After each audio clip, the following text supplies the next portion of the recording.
Hi, everybody. I am super excited. We are starting the Valentine's Day STEM Challenge Pandemic Makeovers this week. I am starting out with heavy hearts today, but every single day this week, I'll show you in a second what to expect coming up. But every day, same time, same place, I'll be going through another Valentine's Day STEM Challenge and giving you some ideas to modify for social distancing and distance learning to make it, much more doable for you to have some fun, but also it'll be rigorous. And give you some ideas for that. So I know this one, Heavy Hearts, actually looks very crafty. And so I'm going to ask you to suspend your disbelief and hang out with me for a few minutes so I can show you that it's so much more than crafty. It does look cute, and that's nice. That's a bonus. But this is very heavy on the math, and it should be heavy on the E as well, even though it's two-dimensional engineering. So we'll talk about that as we go forward. So I am going to take this part off and share my screen. So these are the 5 different challenges we're going to be going over this week. As I said, today is Heavy Hearts. I'm going to do Cupid's Quiver, which is in the bottom right-hand corner tomorrow on Tuesday. I'll do Floating Flowers, and there are some other flower challenges as well on Wednesday. I think Thursday I'm doing Cards in the Clouds, and then Friday, Candy Container. So hang out, and if you can't make it live, that's totally fine. I love it when you can make it live because that way, if you have specific questions or like obstacles you have to work around, we can have that conversation in like real time, which is fun. But if not, you can catch the replay on Facebook or on YouTube. I put it in both places and you just look up Feel Good Teaching and you will see it. Okay, so the goal of this challenge is to make the quote unquote heaviest heart possible. This is sort of like a play on words, right? We're not actually weighing the hearts, but we're giving the little inner hearts point values, and we're trying to create the one that has the highest point value. But I sort of started this out by thinking, when I was in middle school, I'm going to give you ideas for that'll work for early elementary on through secondary. But like I was thinking when I was in middle school, I hated Valentine's Day because I didn't have a boyfriend, so I had a heavy heart. So that's kind of where the name of that came from. This has the simplest of materials. So if you're in class with your students, what I recommend doing is giving them 3 pieces of construction paper. Now, in a normal year, you would do this usually in partners. I'll come back on screen for a second. It's usually a partner challenge, but in some years, what I've done is gotten a big piece of butcher paper to be the large outer heart and had them working on teams on the same one. So they're like these, gargantuan like outer heart models, which can be fun, or a poster board. Typically, if we're doing ones that are, these sizes, I've gone with partners because if you do anything more than that, you can't really get all these people around on this piece of paper working together in a meaningful way. This year, what I would do is just have them all do this part individually. I do have some collaboration ideas for you coming on the tail end of it, but given that most people can't share materials, and I'll give you some ideas for at home kids too in a moment, I just wouldn't even put them in partners. I just let them do this part, just the part I'm going to explain to you with the criteria and constraints in a minute, on their own entirely. So if they're in class, I would give them 3 different colors of paper. You can let them choose, or you can give them the Valentine's colors as they are. I'll explain why I have colored pencils there in a moment. Obviously, scissors are going to need to cut some things out, and we're going to be taking some measurements. Um, and oh, by the way, if you wanted to know what this looks like in a quote unquote normal year, the link for the normal year walkthrough is actually in the description wherever you're watching this video. You can also find it on in the Valentine's Day playlist on YouTube. I want to forewarn you, don't let this be a craft. So it can go crafty if you don't tie in the right criterion constraints list. So we're going to move forward with that.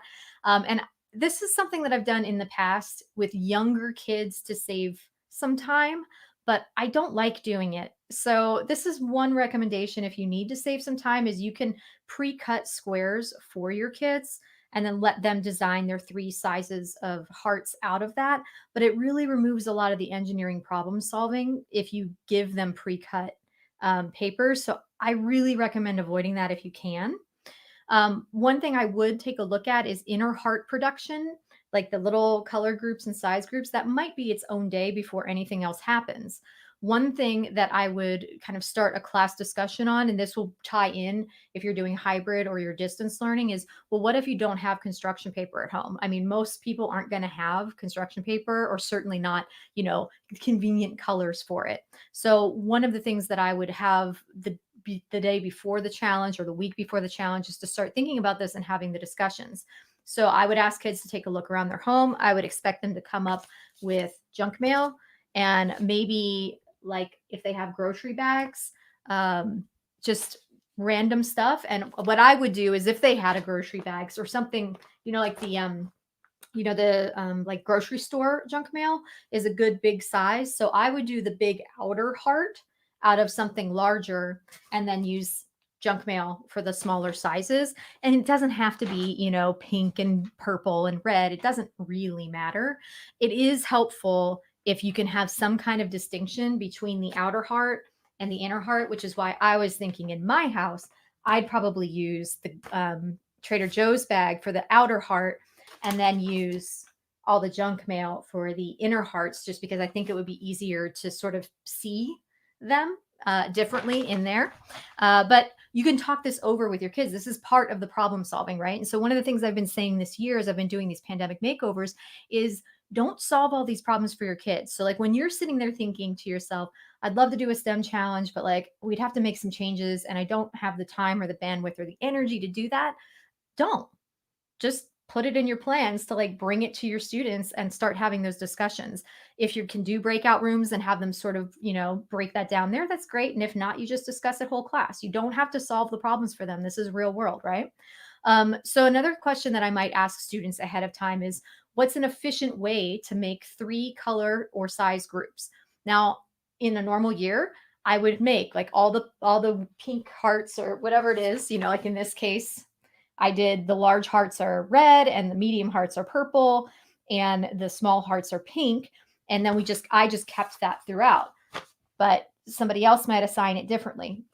And you'll notice, I'm going to talk about this in a moment, that these are done with 2 rectangles that are overlapping, and it's like a geometric version, which can really be helpful depending on what your standards are that you're trying to tie in, or of course, like the usual symbol that you would normally see.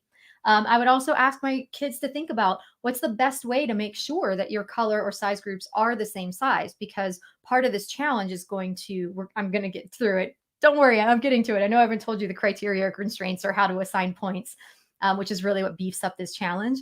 But you do want to have consistency in your size groups or color groups. I call them color/size groups because usually I try to do both. But in this year, if they're using junk mail, I wouldn't expect them to be able to, they probably just have small, medium, large, and whatever colors they were, it's just going to be what it is, right? And that's fine. We're going to have to give up on our, I'm sure we've already gotten there, like on our, like, this is the way I want it to be. And this isn't a perfect world. Well, it's not. It's not a perfect world. So we're going to make some alterations, and we're going to make some negotiations and compromises with ourselves and be okay with it. Another question I might ask my students is, what's the best way, if you want them to do the rectangular one, what's the best way? Sometimes I don't say anything, by the way. I just don't tell them. I just say make hearts. It just needs to be something that people would agree looks like a heart. In other years, if I know I want to be working on area of rectangles, for example, or specific measurements of things, then I might say we're going to be doing overlapping rectangles. And I would have them do a day of exploration or a couple of minutes of exploration. What's the best way to combine 2 rectangles to make a heart shape? Is there an ideal length to width ratio? So for example, these are 2 rectangles, pieces of paper, right? And if I combine them down here, it doesn't really look much like a heart, right? So I don't think it looks great. So what I would recommend is have students like do some experiments with making 2 rectangles that are the same size. Well, I wouldn't even necessarily tell them the same size. Just tell them 2 rectangles. They'll probably figure that out. And then have them overlap it and make different ones and see when they get to a point where they feel like, okay, these look kind of like hearts. Then I would have them do the measurements. And if they are of an age that makes sense, then I would ask them to take a look at those ratios and find out, is there a length to width ratio that looks better than others? But if they do this heart and they use these on, throughout inside this, I would probably count it, but I'm kind of on the fence. So this is actually the kind of thing that I would have a class discussion about too, is to say, are we in agreement that this looks like a heart? What are your thoughts? And just see what they say. I wouldn't worry too much about that because it's not really the point of the challenge necessarily. I mean, I do want it to be hearts and I want it to be heart shaped, but I more enjoy like the discussion and the debate and the gray area of those things more than like, being super rigid with my thoughts about what a heart is. I'm going to check out the comments for just a second, make sure that I don't have any questions yet. Okay, great. I see some comments. I'm glad you're here. And Rachel, Rachel's saying she's just looking at this one to purchase. So actually, this is great timing for you. You can decide if it's something that you want. I didn't say at the beginning. You can get by with these challenges without purchasing, but purchasing always makes the handouts and all the extras that come with it just save you so much time and energy. So you can make that decision when we get to the end and see if that's something you want. Another thing that is an option here is you can use PowerPoint instead of actually physically doing the hands-on. I much prefer the hands-on and recommend that if it's an option at all. But I will show you what I mean and how I do the PowerPoint version of this. And so we'll talk about that, but I will show it to you at the end. So I want to get into what we actually do to build this up to make it not a craft, but actually a STEM challenge. And part of that is letting them make their own hearts because they need to figure out size-wise and whether they're doing the geometric version or the symbol version, which one works better.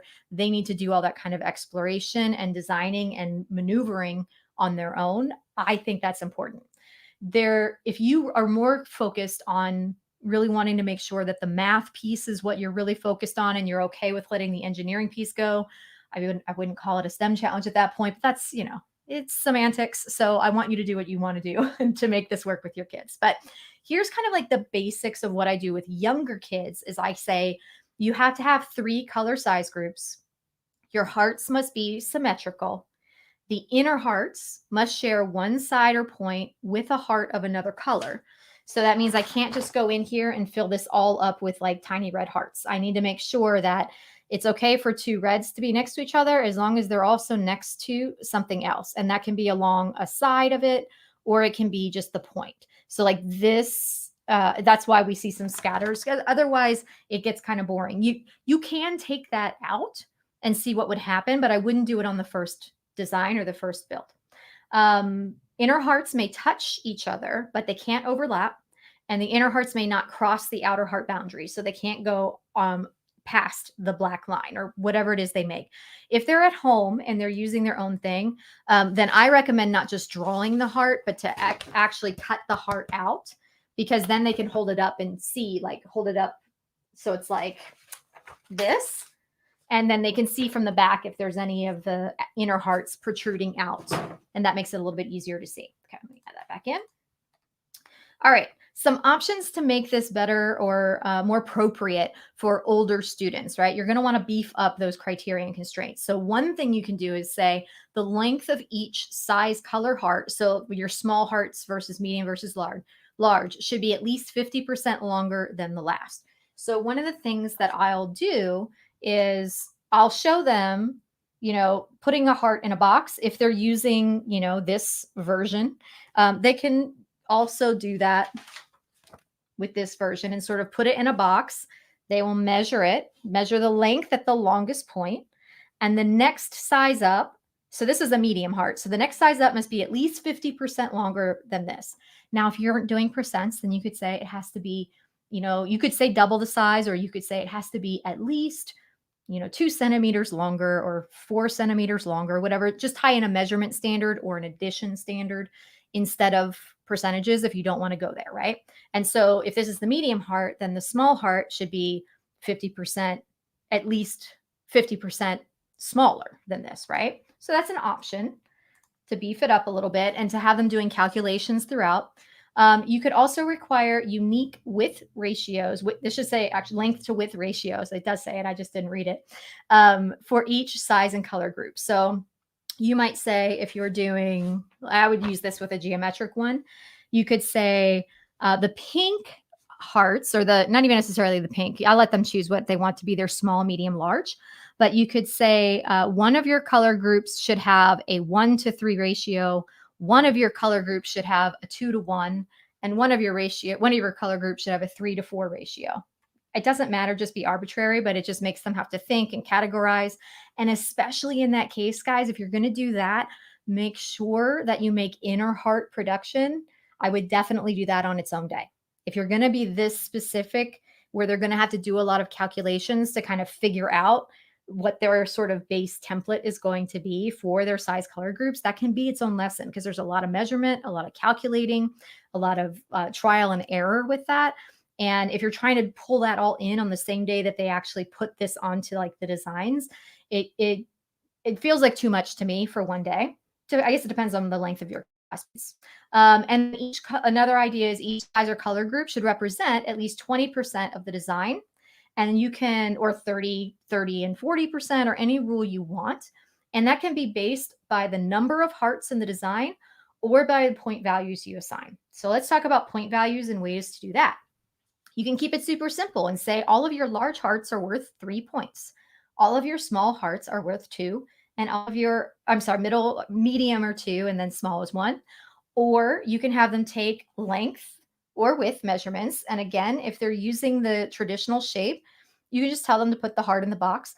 Obviously, this assumes they have a ruler. If they don't have a ruler at home, then I would either use estimations with all of these things I'm telling you about, like with the ratios and all of that, or I would just keep it simple and do 3, 2, 1. Or, you can change those and make them, 2.5 points if you're doing multiplication of decimals or addition of decimals.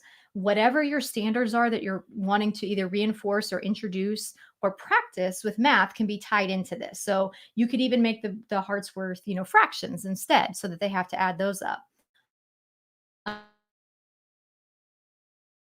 Points, or you could do length plus width, or length times width, or length times width divided by two, whatever it is you were trying to practice. If I were doing the rectangular ones and it was part of my standards to do area, I would use area on this. And I love it because since the hearts are overlapping, we know we have that, we have to figure out, oh, we're not going to count two full rectangles. We have to figure out what to do to take this part out of the middle.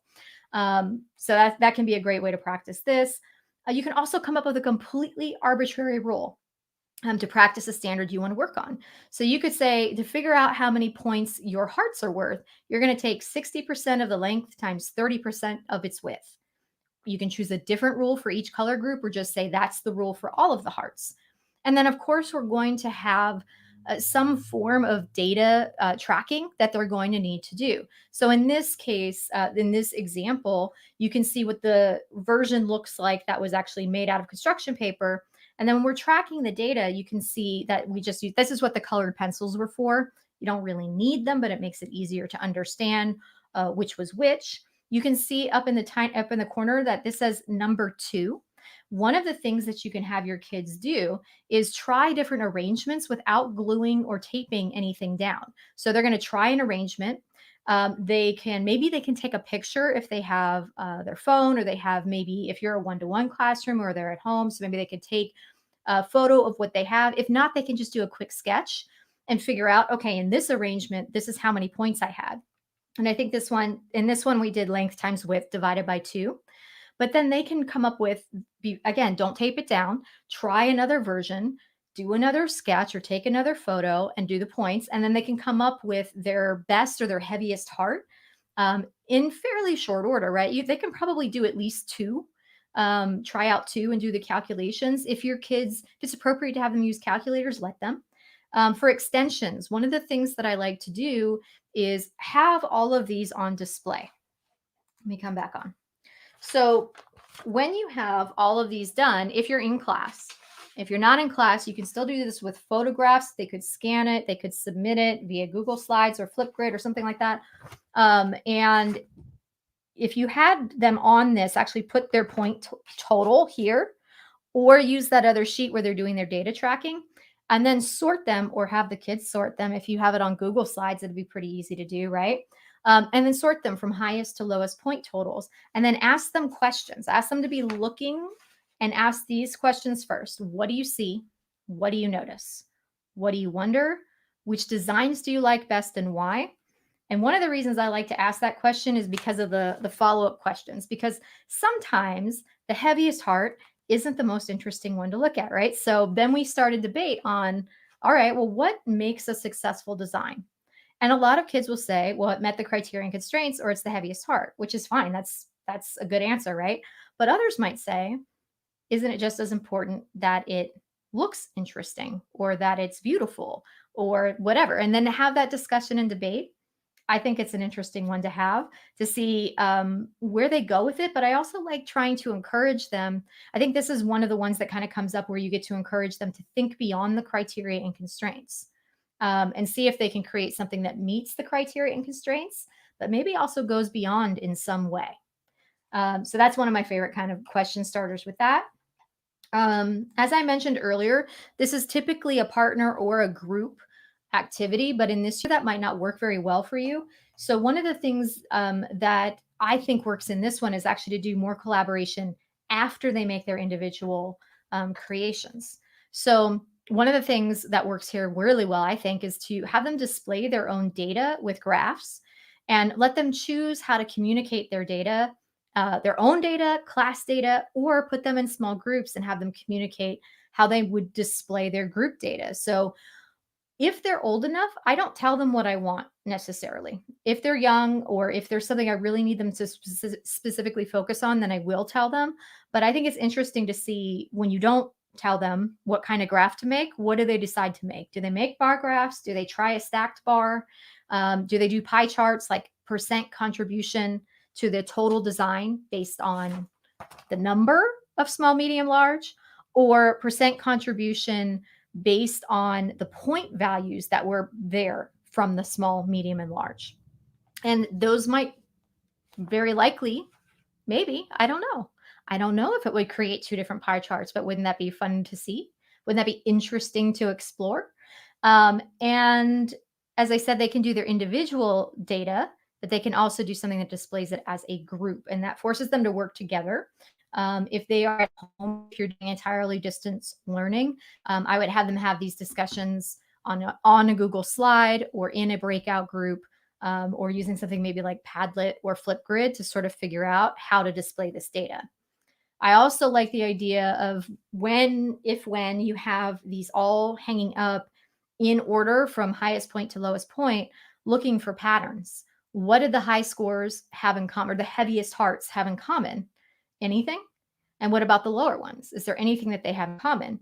And then discuss, did the point values, however you assigned points, because remember, we had a lot of arbitrary rules discussed earlier. You could just do 3, 2, 1. Any of those point values, however you decided to assign them, maybe it favored one color size group over another. So ask them if once they've noticed patterns, like the ones with a lot of pink hearts or the ones with a lot of medium hearts seem to have the highest point values.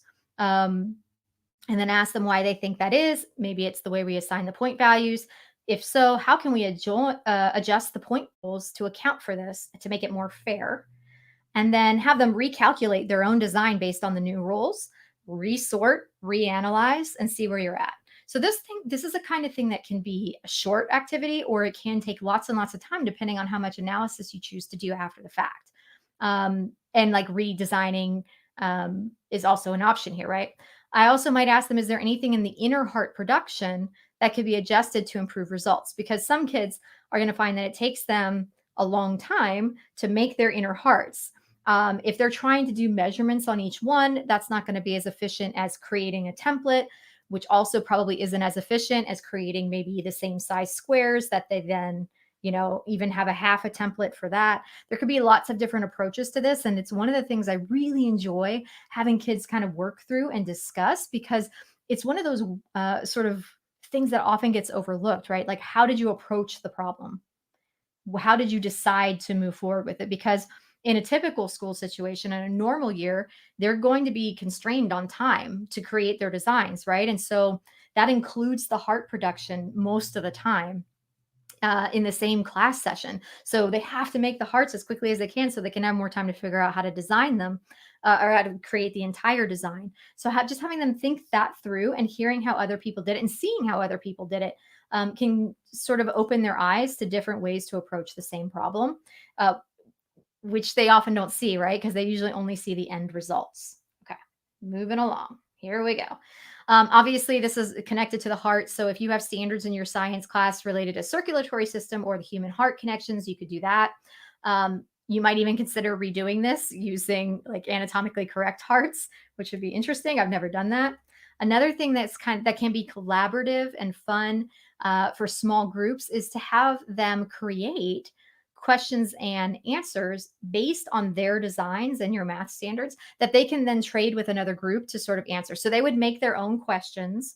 I'm going to show you examples at 3 different levels here, 3 different kind of ranges.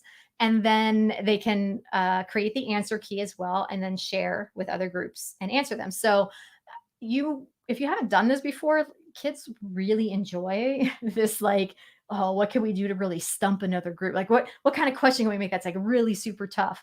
And they really get into it. So younger students might just be something really simple like this: write a number sentence to show the sum of pink hearts and purple hearts in your design. So in a group, they might say in design A, B, C, or D, or in, Sharon's design, or in, Juan's design, or whatever. Write the number of hearts in each color group in order from least to greatest. I'm not going to read them all. Moving up, something like write the number of points from the pink hearts and the points from the purple hearts. Find the greatest common factor of the two numbers. Express the number of pink hearts as a fraction of total hearts. Simplify if necessary. You can also give them, obviously, these questions for their own hearts to answer on their own individually, which is also a great option. I just enjoy, if you're looking for a way to have them collaborate, they really enjoy trying to write questions to stump other groups. And then they can solve together too when they trade off. Okay. And then another option here: express each color group of hearts as a fraction, decimal, and percent of total hearts. In one group's design, there are 8 purple hearts. Pink hearts equal 25% of the purple hearts. Red hearts equal 200% of the pink plus purple hearts. How many of the total hearts are present in the design? So you can see, like, you can really make this complicated, and your kids will probably do that too. I did promise you that I am going to show you how to do this in PowerPoint as well. If you have distance learning kids and you're really concerned about them using or having access to these materials at home, but I really do think junk mail, most everybody has access to that and they'll be able to use it. So I am going to show you that. Before I do that, I want to ask you that if you do this with your kids and you happen to be posting pictures on social media, please tag me. I love seeing what kids design. And before I show you, screen share with you that option for PowerPoint, if you haven't registered for Elementary STEMCon and Beyond, we're giving away tickets this week. Actually, every Sunday, we have a new contest to win a free seat. This is where you will find them. This is the post you're going to look for, is this bright pink post this week, either on Facebook, Instagram, or Twitter. The handles are listed there for you. And it gives you directions, but it's basically, you say who you want to go to the conference with, like a teacher BFF. And then there's like a little raffle to enter. Simple. Okay, let me show you the PowerPoint. Let me bring this up. I have to stop this screen share and start a new one. And then, like I said, I do prefer to try to have them do this hands-on, because I just think I think they need a break, especially if they've been distance learning for a long time. But I also think I don't know, I just enjoy the activity better. And it requires more of the actual, like, building, right? The designing and trying to figure out different size hearts. But one of the things you can do is either have them create their own heart shapes within PowerPoint by just inserting shapes. Or you can actually, you can make them ahead of time, or this is actually part of the paperless version of the challenge that's linked up above. Then I've made some that are different sizes and different colors here for them. You can actually check on the sizes. I actually just noticed this one's 2.1. For some reason, I made it in PowerPoint and then I uploaded it into Google Slides. And I'm noticing that they're all off by a little smidge, except for the last one. So I'd have to adjust those, or we could just be okay with them we could be rounding down. Let's say we're rounding down. And then there are some that are this size as well. So you could print them if you wanted to for whatever reason. But the rest of this, just FYI, the rest of these things are not, like, this is not the version you want if you want to print. If you want to print, you should get the printable version of it. And we can talk, if you have questions about that way, I'll answer them. Just let me know. This is another option. Again, I try not to give this to them, but I find it's helpful for teachers to at least have access to it and to be able to see it themselves. If your kids are younger, it could be appropriate. If your kids are like 4th, 5th grade, I would most likely not share this part with them. I would maybe show them one example potentially, and have them try to create their own in different size groups, like I explained. So I might show them this instead, like these are your directions. Um, and then if they're either going to make their own or they're going to use this, but like they would basically copy and paste it into the outer heart and arrange it in this way. This could also be an option for you, even if they do the print, like they use their own materials at home to make it, but they want to be able to share it with the class, especially if you're hybrid. They could still kind of do it this way as a way of sharing it if they didn't want to take pictures or whatever. And then there's a data table and all that other stuff. So this is what I would do is I would just decide based on your standards what it is you want them to do. If they're at home, this is a nice option for them, but I would recommend letting them at least create their own versions of the hearts because otherwise you're doing too much of the problem solving for them, which I am never a fan of. We want to have them doing all the heavy lifting, right? Because that's the point of this. It's supposed to be a challenge. STEM challenge, not STEM easy. All right, I'm checking in on the comments. I don't think I see anything. No, okay, let me see. I've got something from Ruth. Um, oh, I'm glad you like it. It's one of those things that actually it makes a really gorgeous display. And I'm always a little skeptical when I see something that's too cute. But this, I think, I would not just display these. I would display these along with their data tables or their graphs if they do graphing, so that anyone who's walking by can see the math that's involved in this, so that it doesn't just look like a cute little craftivity, because that is always like, if you've watched me at all, it's something I'm always complaining about is all the craftivities that are called STEM challenges. And I don't mind a craft, but just call it a craft. So anyway, if you have any questions on this, you're watching it later, you're watching it now, just let me know in the comments and I will follow up with you. As I said, tomorrow we're going to do the next one, which is Cupid's Quiver. And I have some really great adjustments for that one if your kids are at home. I get excited when I think I can't do a STEM challenge with kids at home.